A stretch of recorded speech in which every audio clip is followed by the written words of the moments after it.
ഇന്ത്യയിൽ പശ്ചിമ ബംഗാളിൽ നടക്കുന്ന തെരഞ്ഞെടുപ്പ് ഇപ്പോൾ കേരളത്തിലും പുതുച്ചേരിയിലും ആസാമിലും തെരഞ്ഞെടുപ്പ് കഴിഞ്ഞു. ഇനി പശ്ചിമ ബംഗാളിലും തമിഴ്നാട്ടിലുമാണ് തെരഞ്ഞെടുപ്പ്.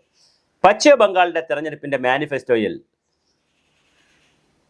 6 മാസത്തിനകം യൂണിഫോം സിവിൽ കോഡ്, ഏകീകൃത സിവിൽ നിയമം കൊണ്ടുവരുമെന്ന് അമിത്ഷാ പറഞ്ഞിട്ടുണ്ട്.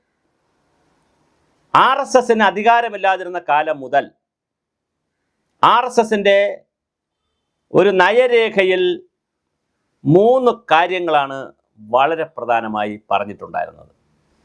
ഏതെങ്കിലും ഒരു കാലഘട്ടത്തിൽ RSSനും കൂടി സ്വാധീനമുള്ള ഒരു ഗവൺമെൻറ് ഇന്ത്യയിൽ വരുമെങ്കിൽ, പ്രത്യേകിച്ച് BJP ഗവൺമെൻറ് വരുമെങ്കിൽ 3 കാര്യങ്ങൾ ചെയ്യുമെന്ന് പറഞ്ഞു. അതിൽ 2 കാര്യം അവർ ചെയ്തു. ഇനി ഒരു കാര്യം മാത്രമേ ഉള്ളൂ.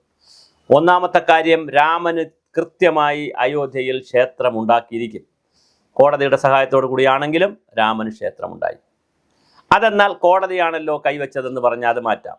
രണ്ടാമതവർ പറഞ്ഞത് ആർട്ടിക്കിൾ 370 കാശ്മീരിൽ എടുത്തു കളഞ്ഞിരിക്കും. കാശ്മീരിൻ്റെ പ്രത്യേക പദവി എടുത്തു കളഞ്ഞിരിക്കും. അമേരിക്കയിൽ നിന്ന് പോലും വലിയ എതിർപ്പ് വരികയും ഇൻ്റർനാഷണൽ ആംനസ്റ്റി പോലുള്ള ഓർഗനൈസേഷനുകളും ഇൻ്റർനാഷണൽ പീസ് ഓർഗനൈസേഷനും ഒക്കെ ഇടപെട്ടിട്ടും 370 എടുത്ത് കളഞ്ഞു. അതിൻ്റെ ഗുണം കാശ്മീരികൾക്കുണ്ടായി. കാശ്മീരിൽ ക്ഷേത്രം തുറന്നു. കാശ്മീരി പണ്ഡിറ്റുകൾ അവിടെ സ്ഥിരതാമസമായി. കാശ്മീരിനെ കലാപഭൂമിയിൽ നിന്ന് ശാന്തതയുള്ള ഭൂമിയിലേക്ക് മാറ്റാൻ ആ 370 എടുത്ത് കളഞ്ഞതോടുകൂടി കഴിഞ്ഞു എന്നുള്ളത് വളരെ നിശ്ചയദാർഢ്യത്തോടുകൂടി RSSൻ്റെ നിശ്ചയദാർഢ്യം BJP നടപ്പിലാക്കി. മൂന്നാമത്തെ വലിയ പ്രധാനപ്പെട്ട കാര്യമാണ് ഏകീകൃത സിവിൽ കോഡ് കൊണ്ടുവരും. എന്താണ് ഏകീകൃത സിവിൽ കോഡ്? ഇന്ത്യയിൽ 2 തരത്തിലുള്ള നിയമങ്ങളാണുള്ളത്. ഒന്ന് ക്രിമിനൽ പ്രൊസീജിയർ കോഡ്, CRPC, അല്ലെങ്കിൽ ഇന്ത്യൻ പീനൽ കോഡ് എന്ന് പറയുന്ന, തെറ്റുകൾ ചെയ്താൽ ബലാത്സംഗം, കൊലപാതകം, മോഷണം, പിടിച്ചുപറി, ഫോർജറി, തട്ടിപ്പ്, അങ്ങനെ ചെയ്യുന്ന കാര്യങ്ങൾക്കെല്ലാമാണ് ക്രിമിനൽ സ്വഭാവമുള്ള കേസുകൾ എന്ന് പറയുക. മറ്റൊരാളിനെ തല്ലുക, കൊല്ലുക, കൊലപാതകം, റേപ്പ്, ഇതെല്ലാം ക്രിമിനൽ കേസുകളാണ്. അതിനാണ് IPC, ഇന്ത്യൻ പീനൽ കോഡും ക്രിമിനൽ പ്രൊസീജിയർ കോഡും ഒക്കെ ഉള്ള ഒരു സെക്ഷൻ. അത് ഇന്ത്യയിൽ ജനിച്ച എല്ലാ പൗരന്മാർക്കും ഇന്ത്യൻ കോടതികളിൽ തുല്യ നിയമം, തുല്യ വിചാരണ, തുല്യ ശിക്ഷ. അവിടെ ജാതി മതം ഒന്നും ഒരു വിഷയമേ അല്ല. അതേസമയം മറ്റ് സിവിൽ കേസ് എടുത്താൽ, സിവിൽ കേസ് എന്ന് പറയുമ്പോൾ വിവാഹമോചനം, വിവാഹപ്രായമടക്കമുള്ള കാര്യങ്ങൾ. പ്രായം പക്ഷേ എല്ലാവർക്കും 18, 21, പെൺകുട്ടികൾക്ക് 18, പുരുഷന്മാർക്ക് 21 ആക്കിയിരിക്കുന്നുണ്ട്. അത് മിക്കവാറും എല്ലാവരും പാലിച്ചേ പറ്റുള്ളൂ. ബാക്കിയുള്ള മൊഴി ചൊല്ലൽ, അങ്ങനെയുള്ള സ്വത്തവകാശം, പിന്നെ വിവാഹവുമായി ബന്ധപ്പെടുത്തിയിട്ടുള്ള കാര്യങ്ങൾ, മാരേജ് ആക്റ്റുകൾ, ഹിന്ദു മാരേജ് ആക്ട് ഉണ്ട്, സ്പെഷ്യൽ മാരേജ് ആക്ട് ഉണ്ട്, മുസ്ലിം മാരേജ് ആക്ട് ഉണ്ട്, ക്രിസ്ത്യൻ മാരേജ് ആക്ട് ഉണ്ട്. അതുപോലെ തന്നെ വിവാഹമോചനത്തെ സംബന്ധിച്ചും വളരെ വലിയ വൈവിധ്യമാണ് 3 മതങ്ങളിലും പ്രധാനമായി നിൽക്കുന്നത്. ബുദ്ധമതത്തിലും സിഖ് മതത്തിലും ഒക്കെ വ്യത്യാസമുണ്ട്. സ്വത്തിൻ്റെ പാരമ്പര്യത്തെ സംബന്ധിച്ച്, ഇൻഹെറിറ്റൻസ് ഓഫ് പ്രോപ്പർട്ടി, സ്വത്തവകാശത്തെ സംബന്ധിച്ച് വലിയ വ്യത്യാസമാണ് മുസ്ലിം സമുദായത്തിലും ഹിന്ദു സമുദായത്തിലും ക്രിസ്ത്യൻ സമുദായത്തിലും നിൽക്കുന്നത്. ദത്തെടുക്കുന്നതിനെ സംബന്ധിച്ചും വളരെ വലിയ പ്രശ്നങ്ങളാണുള്ളത്.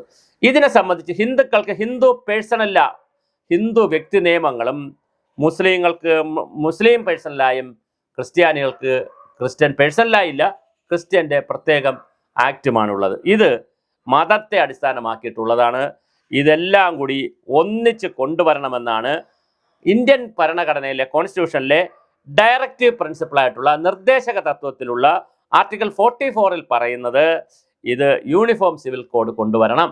ഒരു രാജ്യം, ഒരു ജനത, ഇതാണ് മുദ്രാവാക്യം. ഒരു രാജ്യത്തെ ഒരേ വിഭാഗം ആളുകൾക്ക് പക്ഷേ ഇത് ആവശ്യമുണ്ടോ എന്നുള്ളതും ഗൗരവമായി ചർച്ചയ്ക്ക് വയ്ക്കണം എന്നുള്ള അഭിപ്രായക്കാരനാണ് ഞാൻ വ്യക്തിപരമായി പറഞ്ഞാൽ. കാരണം ഓരോ മതത്തിനകത്തും മതസ്വാതന്ത്ര്യം നമ്മൾ അനുവദിക്കുകയും അതിനകത്ത് മറ്റെന്തെങ്കിലും കുഴപ്പമുണ്ടെങ്കിൽ അത് പരിഹരിക്കാൻ, അതായത് അതിനകത്ത് സ്ത്രീകൾക്കോ പുരുഷന്മാർക്കോ കുട്ടികൾക്കോ അനീതി ലഭിക്കുന്നുണ്ടെങ്കിൽ ആ അനീതിയെ പരിഗണിക്കുന്നതിനുള്ള മത അധ്യക്ഷന്മാരും എല്ലാവരുമായിട്ടും കൂടെ ചിന്തിച്ചുകൊണ്ടുള്ള അതിനെ പരിഹരിക്കുന്നതിനുള്ള ഒരു ശ്രമം കൂടി നടത്തുന്നതല്ലേ കൂടുതൽ ജനാധിപത്യപരവും മതേതരത്വവും കൂടുതൽ സർഗാത്മകവും എന്നൊരു ചിന്തയും എനിക്കുണ്ട്.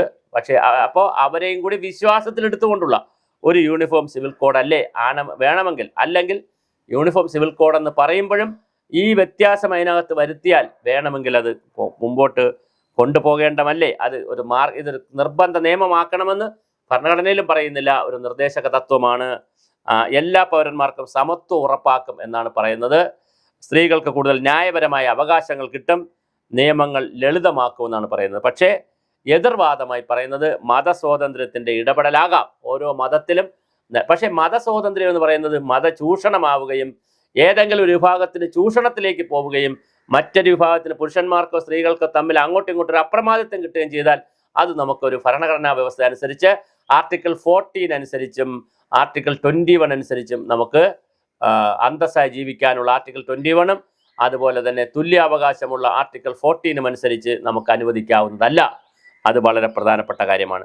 ചിലർക്കൊരു മതത്തിൻ്റെ നിയമം മറ്റുള്ളവർക്ക് മേൽ തള്ളിവെക്കുന്നതായി തോന്നാം. എന്തായാലും ഇന്ത്യയിൽ ഗോവ സിവിൽ കോഡ് നിലവിലുണ്ട്. രാജ്യവ്യാപകമായിട്ട് യൂണിഫോം സിവിൽ കോഡ് നടപ്പിലാക്കിയിട്ടില്ല. ഈ വിഷയത്തിൽ വളരെ പ്രധാനപ്പെട്ട ഒരു കാര്യം ഒരു രാജ്യം ഒരു സിവിൽ നിയമം എന്നുള്ളതാണ്. ഇത് നല്ലതാണോ മോശമാണോ എന്നുള്ളതിനെ സംബന്ധിച്ചും വളരെ വ്യത്യസ്തമായ അഭിപ്രായങ്ങളുണ്ട്. രണ്ട് തരത്തിലുള്ള അഭിപ്രായങ്ങളാണ് വന്നുകൊണ്ടിരിക്കുന്നത്. ഇതിനനുകൂലമായി വാദിക്കുന്നവരുമുണ്ട്, പ്രതികൂലമായി വാദിക്കുന്നവരുണ്ട്. എന്തായാലും എല്ലാവർക്കും ഒരേ നിയമമാണ് എന്ന് പറയുന്നതുകൊണ്ട് നല്ലതാണ്. എല്ലാവരും ഒരുപോലെ രാജ്യത്ത് ട്രീറ്റ് ചെയ്യണം. All citizens are equal and equal before the law, equality before the law എന്നുള്ളതാണ്. വിവാഹമോചന കാര്യത്തിലും വിവാഹത്തിൻ്റെ കാര്യത്തിലുമൊക്കെ ഒരേ നിയമമാണ്. സ്ത്രീകൾക്ക് കൂടുതൽ സംരക്ഷണം കിട്ടുന്നൊരു നിയമമാണ് UCC, യൂണിഫോം സിവിൽ കോഡ്. അതുകൊണ്ട് അത് ആവശ്യമുണ്ട് എന്നുള്ളതാണ്. രാജ്യത്തിൻ്റെ ഏകത്വവും ദേശീയ ഐക്യവും വർദ്ധിപ്പിക്കുമെന്നുള്ളതാണ് അതിനെ സംബന്ധിച്ച് പറയുന്ന അനുകൂലവാദങ്ങൾ. പ്രതികൂലവാദങ്ങൾ Indian constitution of India Indian ഭരണഘടന മതസ്വാതന്ത്ര്യം അനുവദിക്കുന്നത് കൊണ്ട് നിയമങ്ങളിലും സ്വാതന്ത്ര്യം വേണ്ടേ എന്നൊരു ചോദ്യമാണുള്ളത്. അതുകൊണ്ട് ഇത് മതാചാരങ്ങളിലുള്ള സർക്കാരിൻ്റെ ഇടപെടലാണ്. ഇന്ത്യയിൽ പല മതങ്ങളും പല സംസ്കാരങ്ങളും ഉള്ളതുകൊണ്ട് ഈ വൈവിധ്യം നഷ്ടപ്പെടാൻ സാധ്യതയുണ്ട്. വിശ്വാസവുമായി ബന്ധപ്പെടുത്തിയിട്ടൊരു പ്രശ്നമാണ് എന്നും പറയുന്നു. സമത്വമാണോ പ്രധാനം, മതസ്വാതന്ത്ര്യമാണോ എന്നൊരു ചോദ്യമാണ് വരുന്നത്. ഇത് രണ്ടും തമ്മിൽ ചർച്ചയ്ക്ക് വയ്ക്കുമ്പോൾ ഏതാണ് നല്ലത് എന്ന് നമുക്ക് ചിന്തിക്കേണ്ടതുണ്ട്. ലളിതമായ നിഗമനം UCC നല്ലതാണ്, പക്ഷേ സമത്വവും ലാളിത്യവും കൊണ്ടുവരും.